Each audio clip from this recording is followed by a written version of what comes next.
Will Tennessee welcome Oklahoma into the SEC? Does Mississippi State get Billy Napier fired? Will Ole Miss ever play someone that isn't a high school team? Time to get the SEC squad together. You're talking ball with the SEC squad.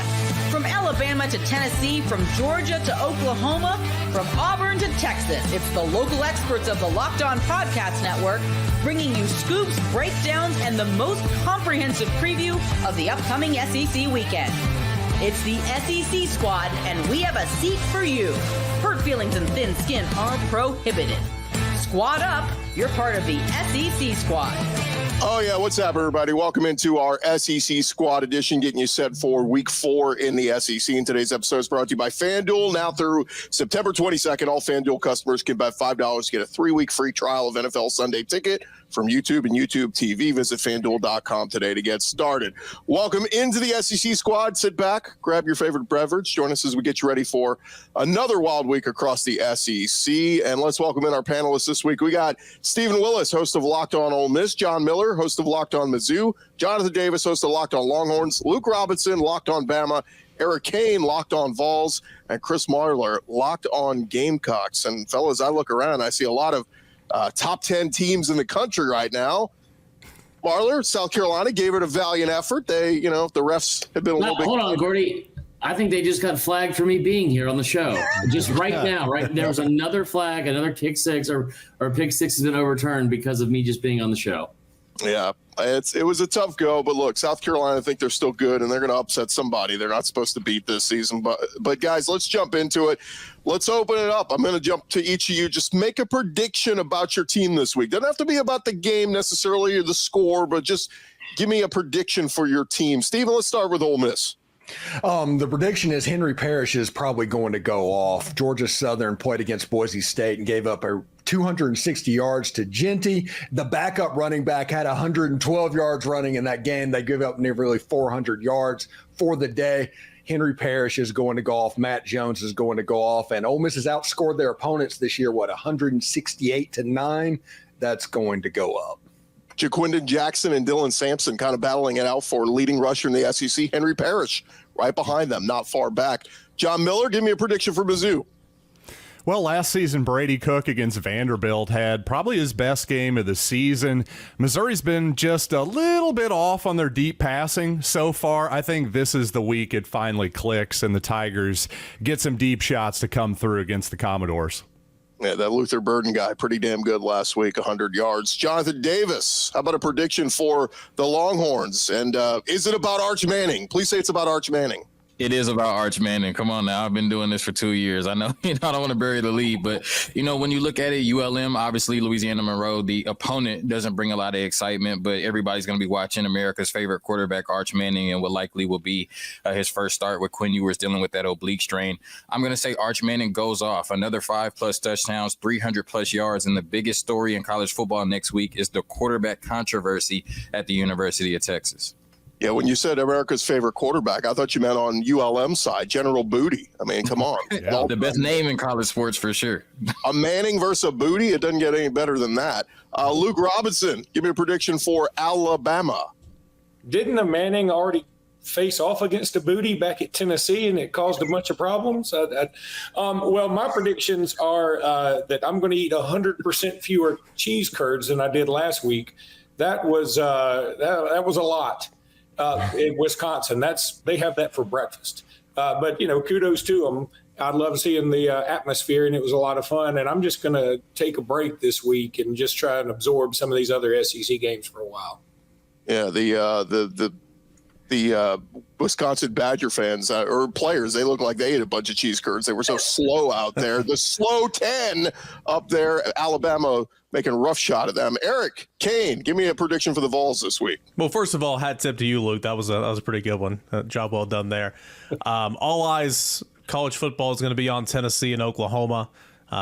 Biggest game in the country. I know Michigan's playing Southern Cal, but Michigan's not very good in my opinion. So Dylan Sampson, I don't want to say jumping in the Heisman conversation because I think that's a bit steep, but I think a lot more people nationally are going to be talking about not just Nico Iamaleava, but Dylan Sampson, the running back from Tennessee, Chris, that you just referenced moments ago.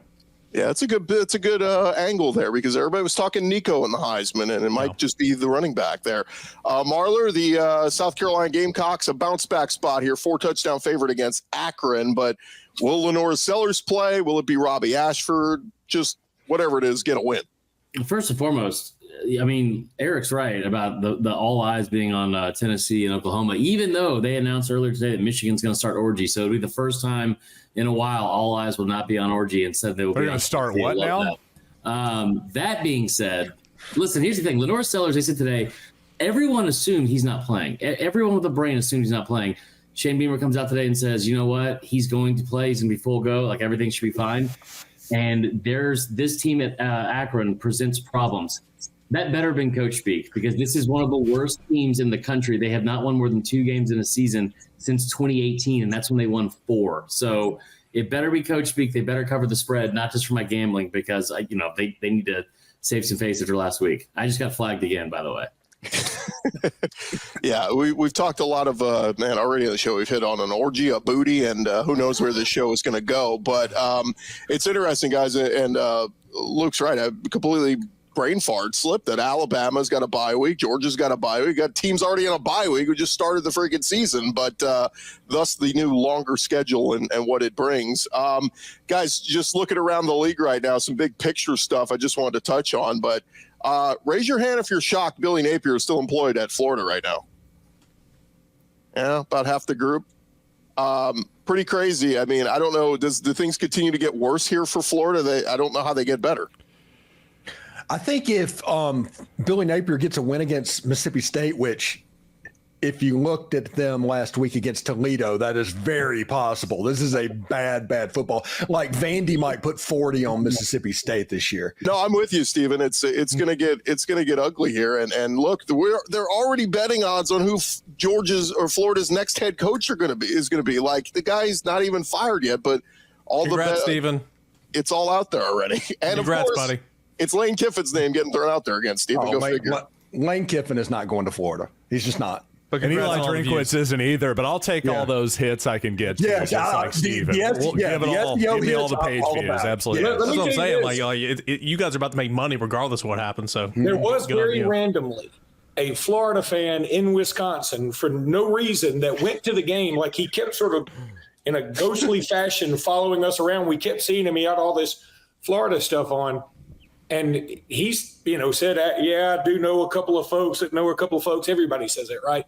He is 100% convinced Lane Kiffin right now would go to Florida and will go to Florida. So, I'm just telling you, I know what you're saying, and you may be right. And I think it's a very good question. Is the Florida job better than Ole Miss right now? Historically, certainly yes. Right now, I don't know.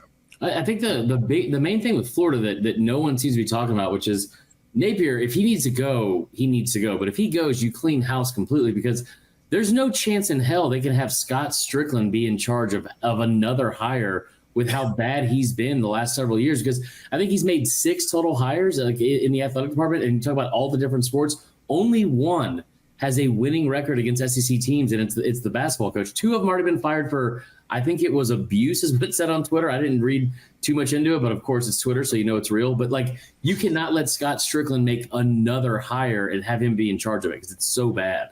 And let's be real about something on this. Everybody talks about how great of a job Florida is and how much money they have and all of this stuff. Where has this money been? This is their third straight coach that's going to go 3 and out. They're Jaden Rashada to where you made promises and could not pay the bills. Where is all this money? I mean, I just don't see it. And Lane Kiffin right now is a great point.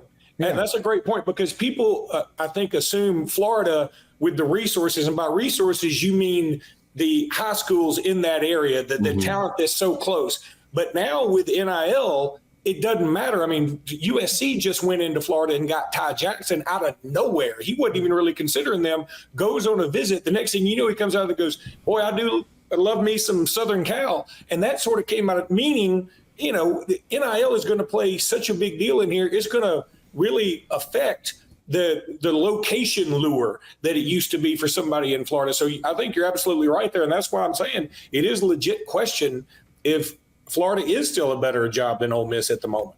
And the thing is, the question is not really is Florida or Ole Miss a better job. The question is it a good career move for Lane Kiffin to move Ole Miss, where he's already got it rolling, he controls everything, to then go to Florida? Well, he'll be on the hot seat within 18 weeks or something. Yeah, How is that a smart career move? He goes 8-4 at Ole Miss next year. They'll go, man, it sucks, but all right, we'll get him next time. He does that in Florida. It's like, come on, man. We thought you were going to come win titles here. So certainly going to be interesting to see. All right, guys, we got plenty more to discuss. We're going to get into some of the games. Let's dive deeper into Tennessee and Oklahoma. Can Florida beat Mississippi State? The SEC squad talking more ball next. Back to the squad here in just a second, but we'll remind you guys, today's episode is presented to you by our friends over at FanDuel. And look, you've heard us talk a lot about FanDuel. They are America's #1 sports book, and got a little something different going for you right now. Now through September 22nd, all FanDuel customers can bet $5 and get a 3-week free trial of NFL Sunday Ticket from YouTube and YouTube TV. And then, of course, with a YouTube TV base plan, you'll be able to watch every regular season Sunday afternoon out-of-market game. All you need is a Google account and a current form of payment, and you can cancel anytime. Just got to go visit FanDuel.com.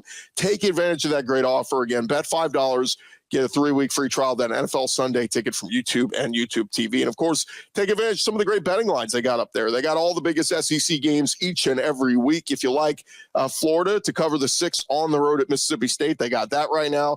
If you like Auburn minus the 3 at home against Arkansas, you can make that bet as well. It's all up there right now at FanDuel.com. Of course, download the app and take advantage of FanDuel. They are America's #1 sports book.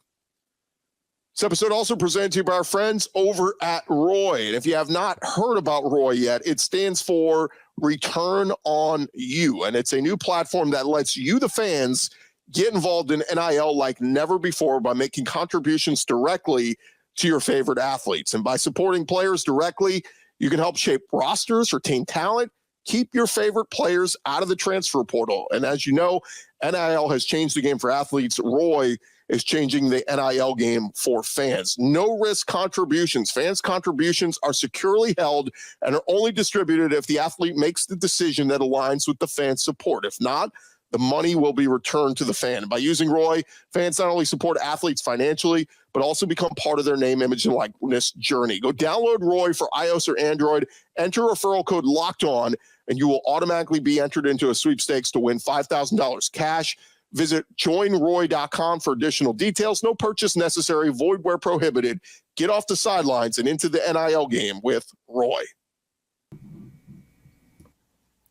SEC squad rolling along here, guys. Let's get into previewing some of the matchups this weekend. Let's start with the big one where everybody, the focus of the country is on. College game day, heading to Norman for the first time in quite a while. And it'll be the Tennessee Vols up there. And we all know Josh Heupel, of course, had great success as a player at Oklahoma.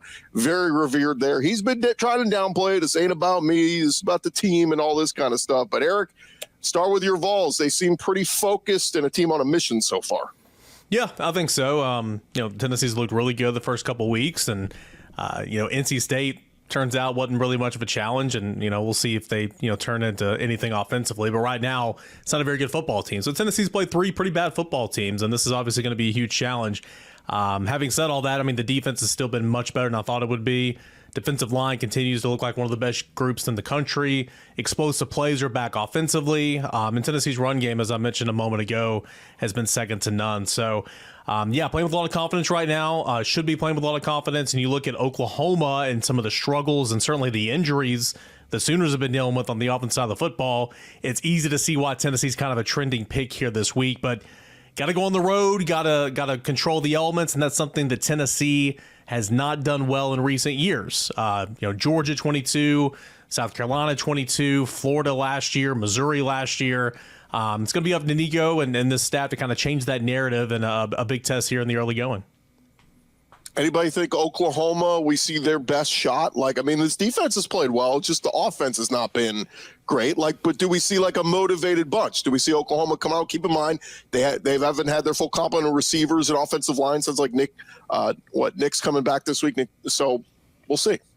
No, I don't. No, I don't. And I know, of course, I'm the Texas fan, so it's Of course, he doesn't see Oklahoma, but just when you look at this offense, I mean, they really haven't played anybody, and they've just struggled mightily. Like Jackson Arnold's still yet to throw for over 200 yards this season. Only one wide receiver over 100 yards. No running back over 150 yards. No run game at all. Jackson Arnold exactly is the only runner. Yeah. Exactly, completely replacing that offensive line. And when you look at it, their defense has been good, but it hasn't necessarily been elite, right? They, Houston was in the game the entire time. Donovan Smith threw for 260 yards. They gave up 19 points to Tulane, where I think Tennessee has only given up 13 points on the entire season, right? So I think both defenses will play well in this game, but who do I trust more, Tennessee's offense against Oklahoma's defense or Oklahoma's offense against Tennessee's defense, where Oklahoma's offense has not looked good at all at any point throughout this season? Tennessee is favored by a touchdown. I think they win by a touchdown or more, even on the road in Norman. I think this could be a trap in the country right now. Like I don't like. I hate to say it, Eric. Especially now that I know that you're like 12 years old and missed the entire 90s, which was the worst time to ever be opposed to a Tennessee team. Yeah, they were incredible then. But I hate to say it, but you watch this team, and sure, Josh Heupel's a bit of a jerk for onside kicking up 30 points against whoever, or not Toledo, but whoever Kent State from a week ago. But you look at how they're operating. Like Nico was the lowest rated quarterback in the conference last week on like PFF quarterback grades, which, take that with a grain of salt if you want. And they were still up like 65-0 at the half. Like Oklahoma's been bad offensively. I don't think this one's close. I think this game could be a Brent Venables wheelhouse type game. He's going to muck it up. He's going to play slow. He's going to play defense and try and win a 17-14 game. I think that is his wheelhouse and that is his way forward.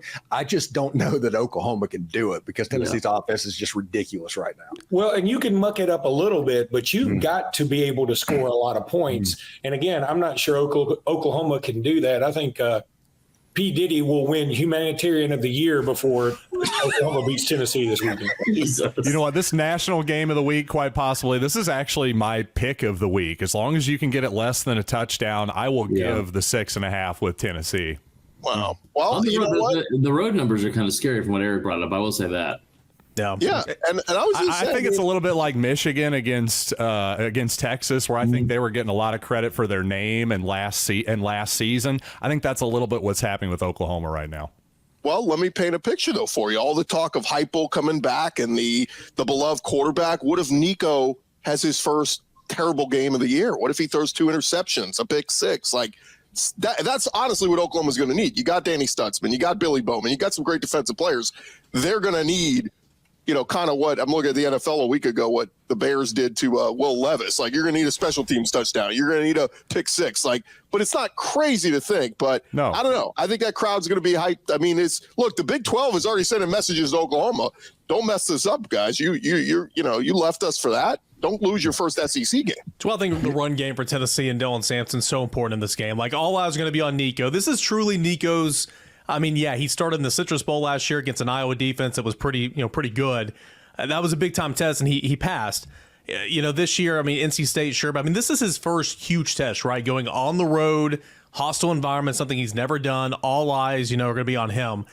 Dylan Sampson's ability to run the football behind that veteran offensive line. Tennessee has averaged 200 yards on the ground a game since Josh Heupel's been here. Take some pressure off Nico, and he doesn't have to hit a deep ball to get settled in or something. You can rely on that run game and then just kind of go and play your ball. And I know, Brent Venables is going to try to muck it up and slow things down.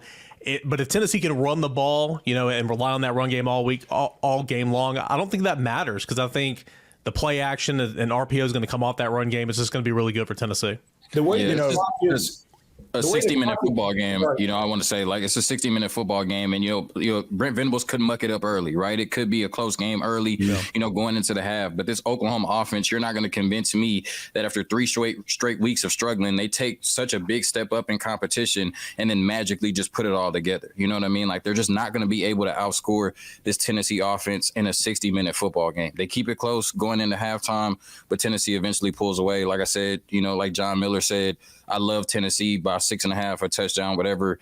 I'm not going to say it's not close, like Marler said, but I do think Tennessee goes in there and wins fairly convincingly. I think the way the clock is now, I know at the Alabama-Wisconsin game, we looked up and there was like a minute left in the first quarter, and we're like, what in the world? I mean, this, some teams can make it where the clock just disappears on you. And I think Oklahoma will try to do that. I think they really will. And I think they may be successful for a little bit.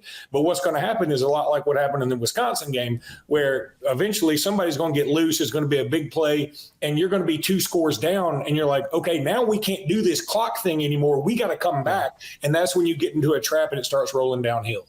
Yeah, and one thing, Oklahoma, we've told them for 2 years that y'all better handle the offensive line before y'all come into the SEC. Not handling the offensive line and going against Tennessee's defensive line, that is a bold strategy, and we'll see if it pays off. You're exactly right. Again, starting center, high ankle sprain. He's been out since week 1. Will he come back? I don't know. Left guard's out for the year. Right tackle, probably doubtful. Like, you're already replacing 5 starters from a year ago. 3 guys have had extensive injuries already 3 games in. And then you're going up against a defensive line. You guys have heard me say it every week. I mean, they literally go 14 deep across the front. It's not fair. I think that's going to be just a huge point in this game. I don't feel sorry for him at all. And John Miller, I think, will back me up on this. But when Missouri came into this league in 2012, they lost all 5 starting offensive linemen before the start of the season, including their 6th guy. You had coaches going around on golf carts on campus looking for bodies to put into practice. And then they go what, 5-7? Everyone, you got Georgia and Aaron Murray and them holding up signs saying grown man football and stuff like that after you beat him. Like, I don't feel sorry for Oklahoma whatsoever. You had before, when Spencer Rattler was at Oklahoma, when he transferred to South Carolina, they had 11 4-star offensive linemen or higher coming out of high school. They had 11 players that were ranked 4-star or higher coming out of high school. And now it's just all gone. Like you knew what you had to prepare for. This wasn't like a pop quiz that you woke up on August 31st and just woke up to. Like, you knew exactly what you were walking into. Your fans definitely did, because they talked about it all offseason. So welcome to the party, man. Yeah. Texas took it seriously. Yeah. They took it seriously. I hate it. Well, the only worse name for an offensive lineman than Branson Hickman is probably Wilkin Formby. But let's get to it. Coming up next, guys, which team wins between Auburn and Arkansas? Anyone on upset alert? The SEC squad. Talking more ball next.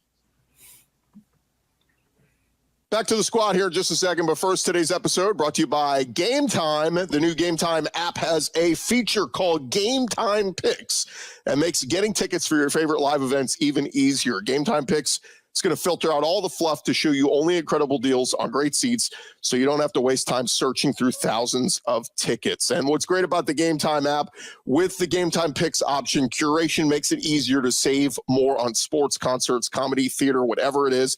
I love the all-in pricing feature. You toggle that feature on. It shows your total upfront with no surprise fees at checkout. That's the price you're going to pay. Seat views. You get a panoramic view from your seat in the app before you buy, so you know what to expect before you even get to the stadium. Lowest price guarantee, or Game Time will credit you 110% of the difference. Take the guesswork out of buying tickets with Game Time. Go download the Game Time app, create an account, use our code LOCKEDONCollege for $20 off your first purchase. Terms apply. Again, create an account, redeem our code LOCKEDONCollege for $20 off. Download Game Time today. What time is it? It's game time. Final segment with our SEC squad, and we welcome in Brandon Olson. He wanted to get in here because we hadn't talked about Florida, Mississippi State yet. So, Brandon, I'll give you the floor for just a second. As Billy Napier, the redemption tour begins this week with a win at Mississippi State, right? I hope so, but I will say this. I called this last week. I said, Toledo, the school that I went to, is going to beat Mississippi State, and Florida, the school that I cover, just might lose, and that would be the most painful possible outcome. It's tough in Gainesville right now. Morale is not high. We'll say that right now. At least in the fan base, morale is not high. Are you surprised he wasn't fired Sunday, for real? Honestly, yes. I was told by some people that there was a general feeling prior to that game that the next loss would be his last. I mean, I cover Tennessee. I'm not pretending to be an insider for Gainesville, for Florida right now, but I was told Tuesday of that week, like, hey, if it gets ugly this week against A&M, like Sunday, there's a real chance he could be fired. And then when they called that meeting Sunday morning, I'm like, I mean, it's happening, right? Well, I was kind of surprised. I mean, 13-point loss. Let's see how low we can go. Well, you can't know how to dig yourself out of rock bottom until you truly hit rock bottom. And I need, what was the quote he said? Scared money don't make money. Let's keep gambling on Billy. I love He's it. never allowed to say that for as long as he lives, but Ever. Brandon, I got a question for you. I'm kind of leaning toward Mississippi State this week, just on a, kind of going against the grain a little bit. I know they were terrible last week. I get it. You've got the Toledo insight. You've got the Florida insight. One question I have, do you think Florida will play hard for Billy Napier this week? Ooh. I hope so, man. Oh, see that now He's dead inside. Oh my God, he's dead inside. Was that a good question? Jonathan, you don't get this. I'm a Gators fan and a Giants fan. I am God's toughest soldier out here. You also like the Washington Generals? Yeah, no kidding. There were many There's weekends probably somebody out there that's a and Gators fan, a Panthers fan, so they probably have it a little bit worse than you. You know what I mean? With it being so close, but you're close, brother. You're close. You know what this you're falling reminds off me the of? cliff. You're edging towards it. This reminds me of, I mean, I've seen it several times, but the latest version is when Auburn had Brian Harsin, and like all the fans I know, I live kind of near Auburn, and all the fans were talking, about the new coach. And it was almost like they would show up on Saturday and go, wait a minute, we hadn't fired him yet?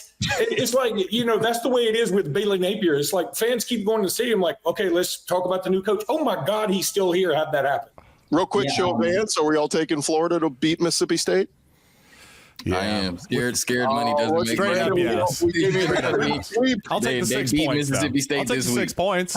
I will. I'll take the 6 points with All Mississippi right, State. John Miller. I see you. We got to get to this other game real quick because this is a big one. It is Arkansas at Auburn, and man, Arkansas. The offense looks great. Bobby Petrino and Taylon Green, Jaquindon Jackson, all that's looking great. Andrew Armstrong. Auburn, they make the quarterback switch. It looked great. Hank Brown, but it was New Mexico. 4 touchdown passes. But we know how bad Peyton Thorne was 2 weeks ago. How do we feel about Auburn? They're at home, 3-point favorite. This is a big game for them. I'd actually like to point out that the first episode of the SEC squad, Zach and I got into about a Graham Mertz and Peyton Thorne, and lo and behold, they both suck. Who would have thought? I'm taking Auburn in that one. I'm riding with Hank Brown, friend of Locked On Auburn, until he gives me a reason not to. I don't know who to pick in that game. I would think Auburn because they're at home, but I tell you what, the lock of the week for me, and I haven't even seen the number, is the over in this game. It, like whatever that is, I feel like you hammer it because this is the drunkest game every single year in the SEC. It is Maction on a Saturday in the SEC. It's just Maction with a Southern drawl, and I cannot wait. This is the drunkest Arkansas team I've ever seen, by the way. They're super high variance. But isn't Arkansas A&M drunker usually? That's also fair. Yeah. But I think Arkansas has a drinking problem. That is true. You know what? I think Auburn will win because that's the way I always think, and it only makes me feel better when they lose. But I think Auburn will win.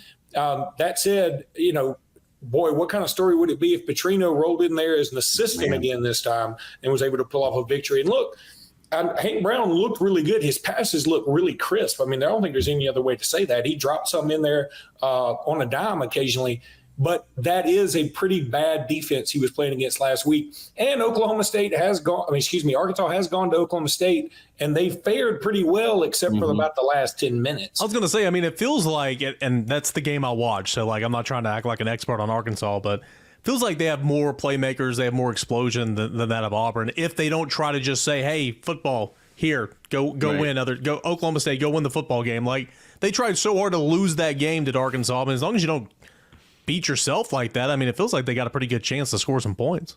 Yeah, my only analysis for this game is former Texas quarterback Jaquindon Jackson turned Utah running back turned Arkansas running back, right? Gotta love college football. Goes off in this game, and Arkansas gets a big win for them, I guess, against Auburn. So that's my only analysis. Arkansas gets the win. And the question is, good too, because that's a bad offensive line for Auburn as well. He's been a little slow to get going too. Mm-hmm. and Hank Brown, he might come back to the last week might have been a mirage. That's what I'm worried about for Auburn. They bought into the Hank Brown after Peyton Thorne was terrible, and this feels like it's setting up for Hank Brown to be awful, and Peyton Thorne comes in with his Superman cape to go, "I'm here to save the freaking day," and everybody's gonna be like, "Oh, this no. isn't going to be Tua and Jalen, y'all. I don't think it can be like that. Hank Brown for Heisman. Yeah.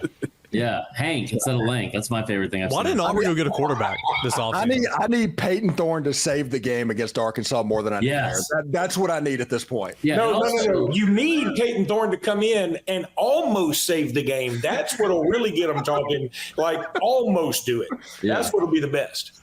Oof. Man, we're creating a lot of scenarios here. But guys, as we wrap up here, I was going to ask who's on upset alert. There's not really. Everybody else is kind of playing junk. I mean, LSU maybe gets Texas. LA, but like, you really think General Booty is going to outplay Arch? You don't mess around in your first year with a new head coach or the first year in a new conference with Louisiana Monroe.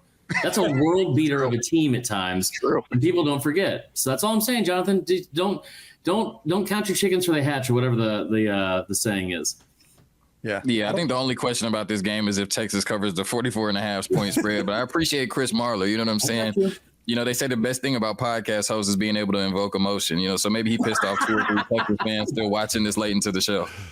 I'm going to give you guys a few sneaky ones real quick. I think Vandy keeps it close with Mizzou for a while. Oh, John my Miller. God. Are you on this like every week with Gordy? He's just every week he picks us. Oh, go ahead. Do your bit. I think Go ahead. Bowling Green keeps it close at A&M. Bowling Green, I watched a couple. I think their offense can stay close. By the way, I like Marcel Reed. I think Marcel, Yeah, he's good. there. Yeah. It's a good athlete. No, he's not. He just no.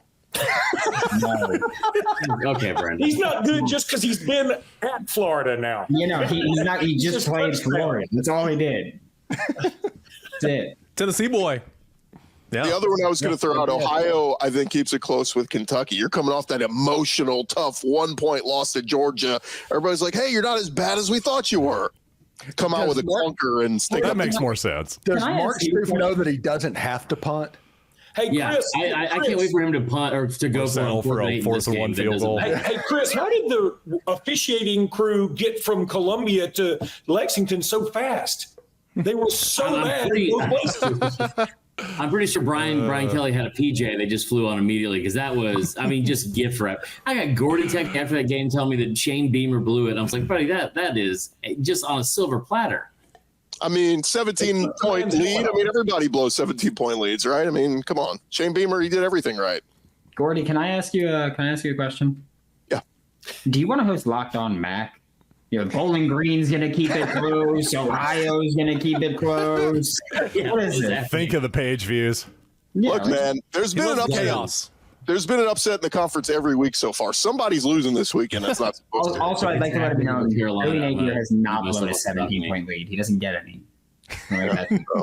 It's going to happen. That's going to do it, guys, as we wrap up here for another edition of the SEC Squad. Appreciate you guys jumping in. We'll do this again next week as the competition gets tougher. We get more SEC on SEC action, and that means the trash talk ramps up. So, hey, guys, reminder to follow and subscribe to your favorite SEC show. We'll be covering your favorite teams every day throughout the season. And don't forget, I got you covered with the entire conference every day with Locked On SEC, part of the Locked On Podcast Network, covering your team every day.